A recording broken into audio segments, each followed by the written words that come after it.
আমাদের উম্মত মানে এই উম্মতের উপরে সিয়াম আল্লাহ কিভাবে ফরজ করেছেন মনে রাখবেন। মুহাম্মদ সাল্লাল্লাহু আলাইহি সাল্লামের উম্মতের উপর 4টি ধাপে আল্লাহ রোজা ফরজ করেছেন। কয় ধাপে? 4টা। 1 নাম্বার, অভ্যাস করাইছে আল্লাহ, আমাদেরকে রোজা রাখার অভ্যাস করাইছে।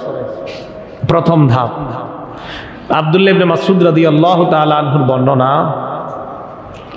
আন্না নবিয়্যা সাল্লাল্লাহু আলাইহি ওয়াসাল্লাম কানা ইয়াসুমু সালাসাতা আইয়ামিন মিন কুল্লি শাহরিন। আব্দুল্লাহ ইবনে মাসউদ রাদিয়াল্লাহু তাআলা আনহু বলেন, নবীজি সাল্লাল্লাহু আলাইহি সাল্লাম প্রত্যেক মাসে 3টা রোজা রাখতেন। প্রত্যেক মাসে কয়টা রোজা রাখতেন? এই আমল দেখা সাহাবায়ে কেরামও আমল করতেন, অভ্যাস।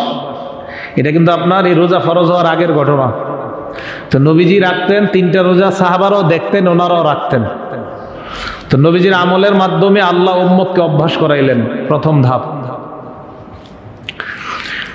দ্বিতীয় ধাপে আল্লাহ পাক রব্বুল আলামিন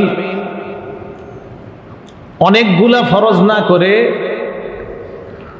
আল্লাহ একটা রোজা ফরজ করেছে উম্মতের উপরে। কিভাবে? এটা দ্বিতীয় ধাপ। নবীজি সাল্লাল্লাহু আলাইহি সাল্লাম মদিনায় গেলেন যখন হিজরত করে, আব্দুল্লাহ ইবনে আব্বাস রাদিয়াল্লাহু তাআলা আনহু বর্ণনা, বুখারী শরীফের বর্ণনা, যে নবীজি সাল্লাল্লাহু আলাইহি সাল্লাম কদিমান নবী সাল্লাল্লাহু আলাইহি সাল্লাম আল মাদিনা, নবীজি মদিনায় গেলেন। মদিনায় যাওয়ার পর নবীজি সাল্লাল্লাহু আলাইহি সাল্লাম রাআল ইয়াহুদা তাসুমু ইয়াউমা আশুরা, নবীজি দেখলেন ইহুদিরা আশুরার দিন মুহররমের 10 তারিখে রোজা রাখে। নবীজি তাদেরকে প্রশ্ন করলেন, মা হাজা, এটা কি?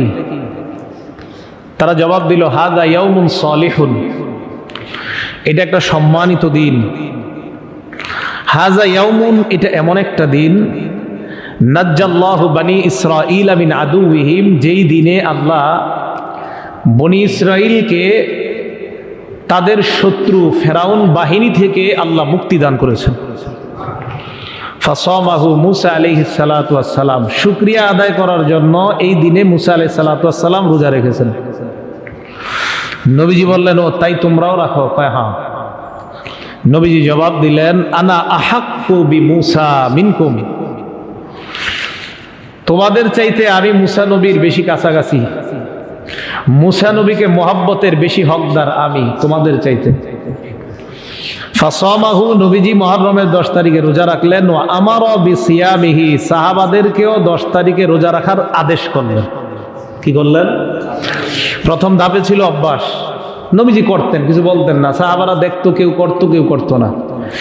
দ্বিতীয় ধাপে মুহররমের 10 তারিখের আদেশ করে দিলেন।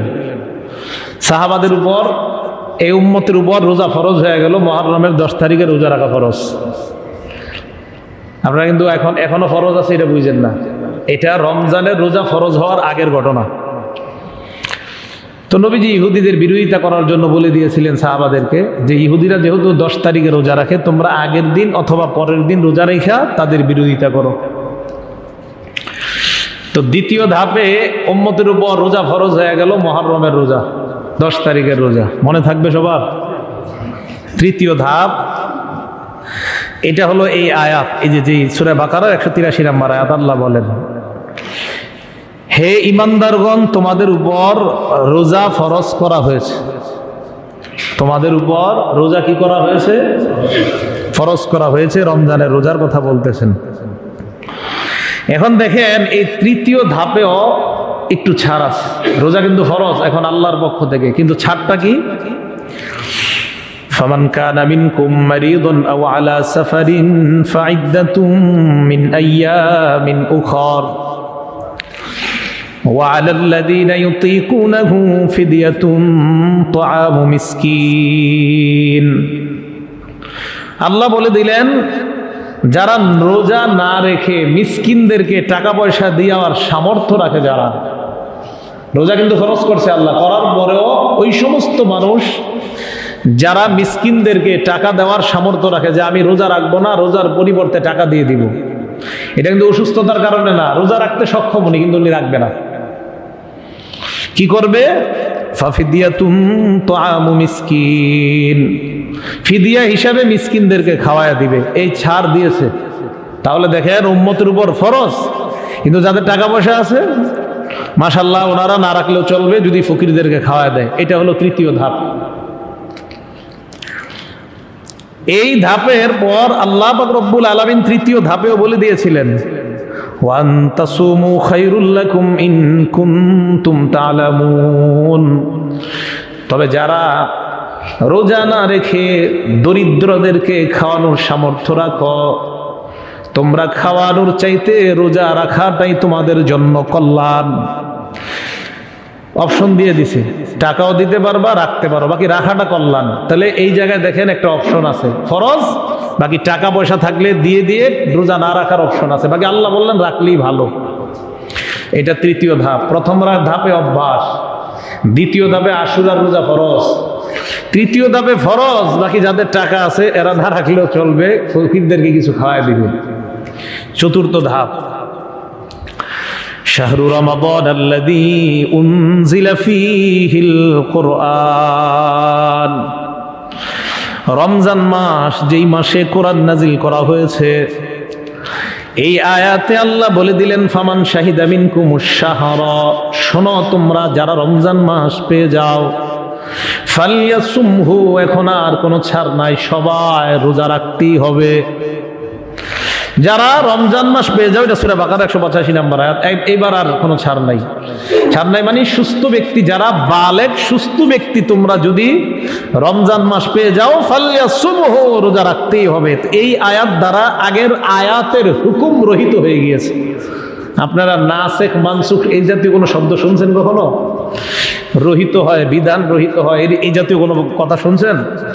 তো এই যে এটাকে আরবিতে বলা হয় নাসেখ মানসুখ। এই আয়াত দ্বারা পূর্ববর্তী আয়াত রহিত হয় নাই, আয়াতের হুকুম রহিত হয়েছে। কি বললাম বলেন তো? আয়াত রহিত হয় নাই, আয়াতের হুকুম রহিত হয়ে গেছে। হ্যাঁ, এই জন্য পূর্ববর্তী আয়াত, ওই আয়াত পড়লে সওয়াব, কিন্তু আয়াতের যে হুকুম, ওই হুকুম আবার পরবর্তী আয়াত দ্বারা আল্লাহ রহিত করে দিলেন। এখন সামর্থ্যবান আর সামর্থ্যবান না যারা, সবাই যদি সুস্থ মস্তিষ্ক বালেগ হও, প্রত্যেকের উপর রোজা ফরজ।